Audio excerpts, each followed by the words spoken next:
চাই যে জেরুজালেমকে নিয়ে এত কাহিনী, সেই জেরুজালেম যদি মুসলিম স্বাধীন দেশ সেনাবাহিনী গঠন করে, তাহলে মুসলিম দেশগুলো গঠন করলে স্পষ্টভাবে আমি বলতে চাই জেরুজালেম ইসরায়েলের কোন রাজধানী হবে না, জেরুজালেম হবে ইসরায়েলের কবরস্থান। আমার সন্দেহ শেষ করছি। আসসালামু আলাইকুম। সংগ্রামী শহীদ জনতা, এবার যে আপনাদের সামনে বক্তব্য রাখবেন আমাদের সকলের শিক্ষা গুরু জনাব মসিউজ্জামান বুলবুল স্যার। জনাব মসিউজ্জামান বুলবুল স্যার।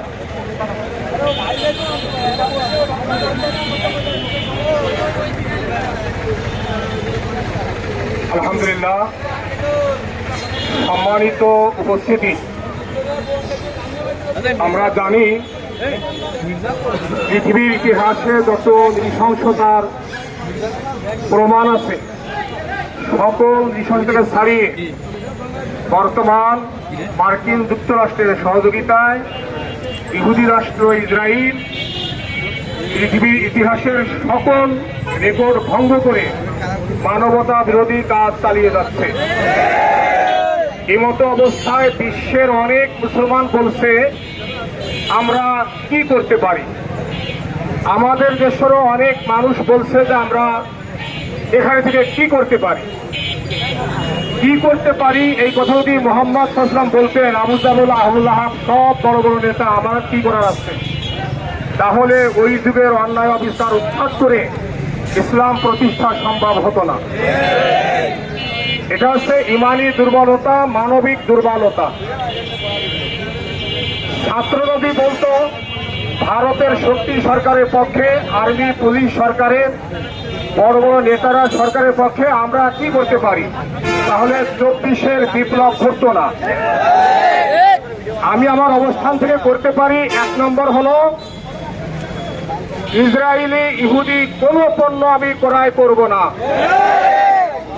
বাংলাদেশের সকল দোকানদার তার দোকানে ইসরায়েলি পণ্য রাখবে না। আমি আমার ফেসবুক সহ মিডিয়ার মাধ্যমে এই অন্যায় অবিচারের প্রতিবাদ অব্যাহত রাখব। অতএব আমার কিছু করার নেই, এটা ঠিক নয়। আমার সরকারকে এই মানবতা বিরোধী ইসরায়েলের পক্ষে ভূমিকা রাখার জন্য চাপ সৃষ্টি করব। আমাদের বর্তমান পৃথিবীতে মুসলমানদের সংখ্যার অভাব নেই। গুরুত্বপূর্ণ ভৌগোলিক অবস্থান মুসলমানদের, তেল সহ দামি দামি খনিজ সম্পদ মুসলমানদের, তারপরেও মুসলমানেরা সামান্য কজন ইহুদির পায়ের তলে পিষ্ট হচ্ছে। এর একমাত্র কারণ ইমানি দুর্বলতা আর অনৈক্য। অর্থাৎ আজকে থেকে আমরা ইমানকে মজবুত করব, সমস্ত মতভেদ ভুলে আমরা ঐক্য গড়ে তুলব। ঐক্যের শক্তি দিয়েই পৃথিবী থেকে সব অন্যায় বিচার উৎখাত করে দেবো ইনশাআল্লাহ। ধন্যবাদ সবাইকে। সংগ্রামী শহীদ জনতা, এ পর্যায়ে আপনাদের সামনে সংক্ষিপ্ত বক্তব্য রাখবেন হাফেজ সালেহ মাহমুদ।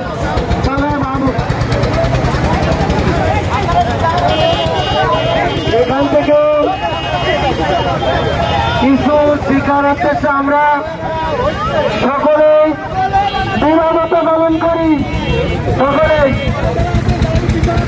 পয়েন্ট আকারে কথা বলবো। প্রথম পয়েন্ট হচ্ছে ইসরায়েলি পণ্য বয়কট করে আমাদের বিকল্প পণ্য গ্রহণ করতে হবে। এটা পোস্টারিং এবং হ্যান্ডবিল বিতরণের ব্যবস্থা আমাদের করতে হবে। দ্বিতীয়ত হচ্ছে এই বিষয়ক খুতবা উপযুক্ত লোকদের মাধ্যমে প্রস্তুত করে আমাদের থানাবাসী সমস্ত মসজিদে পৌঁছিয়ে এই খুতবা পাঠের ব্যবস্থা করতে হবে। তৃতীয়ত হচ্ছে রাসূল সাল্লাল্লাহু আলাইহি ওয়াসাল্লামের সুন্নাহ, বিপদে কুনুতে নাজেলার যে সুন্নাহ, নামাজের মধ্যে ফতোয়া এবং মুসলিমদের নিরাপত্তা কামনা, এই সুন্নাহর পুনরুজ্জীবন এখন ঘটাতে হবে। চতুর্থত হচ্ছে আফগান জিহাদে ডক্টর আব্দুল্লাহ আল আসাম এবং সৌদি আরবের ফতোয়া কমিটির গ্র্যান্ড মুফতির স্বাক্ষর সম্মিলিত ফতোয়া, যে ঈমান আনার পর সর্বপ্রথম ফরজ মুসলিম ভূমির প্রতিরক্ষা আমরা আলেমদের কাছে দাবি জানাচ্ছি। আলেমরা যেন আমাদেরকে আবার এই ফতোয়া দান করেন যে ঈমান আনার পর আমাদের প্রথম ফরজ এখন মুসলিম ভূমির প্রতিরক্ষা করা। পঞ্চম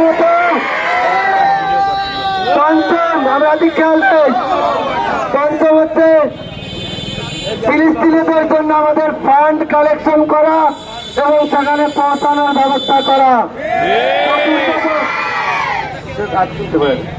ষষ্ঠত আমি আন্তর্জাতিকভাবে নেতাদের আহ্বান করব ফিলিস্তিন থেকে সাধারণ নাগরিকদেরকে নিরাপদে সরিয়ে সেখানে আমরা যারা উদ্বুদ্ধ মুসলিম জনতা তাদেরকে সশস্ত্রভাবে প্রবেশের অধিকার দেওয়া হোক।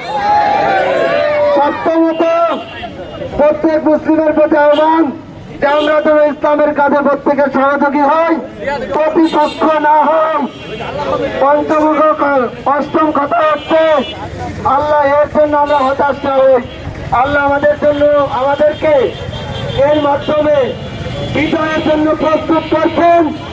আর কি আমাদের আলামত স্বরূপ এই ইহুদিদেরকে সমূলে ধ্বংসের জন্য উপযুক্ত বানাচ্ছেন। আরেকটা বিষয় বলেই শেষ করে দিচ্ছি, ঐক্যবদ্ধ থাকা, মুসলিমদের ঐক্যবদ্ধ থাকা একটি ফরজ ইবাদত। ধন্যবাদ।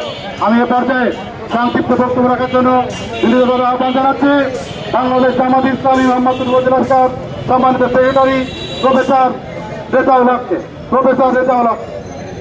সম্মানিত তৌহিদি জনতা, আপনারা আজকে ইসরায়েলের বিরুদ্ধে যে আমরা প্রতিবাদ করেছি এটা সারা বিশ্বকে জানিয়ে দিতে চাই।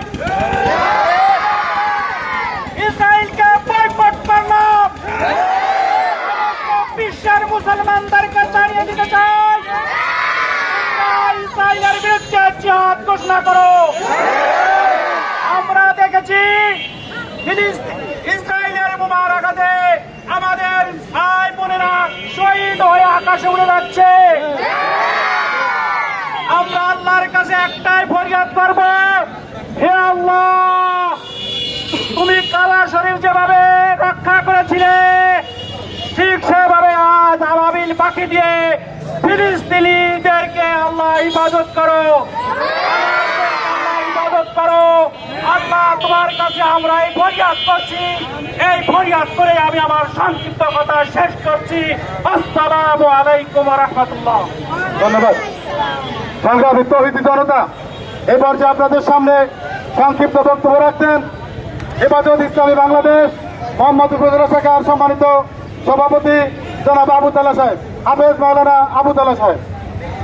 আলহামদুলিল্লাহ, আসসালামু আলাইকুম রহমতুল্লাহ। ইসরায়েল কর্তৃক ফিলিস্তিনের উপর যে বর্বর নির্ভর হত্যা এবং গণহত্যা নিঃসঙ্গ হত্যা আমি এর তীব্র প্রতিবাদ জানাচ্ছি এবং নিন্দা জ্ঞাপন করছি।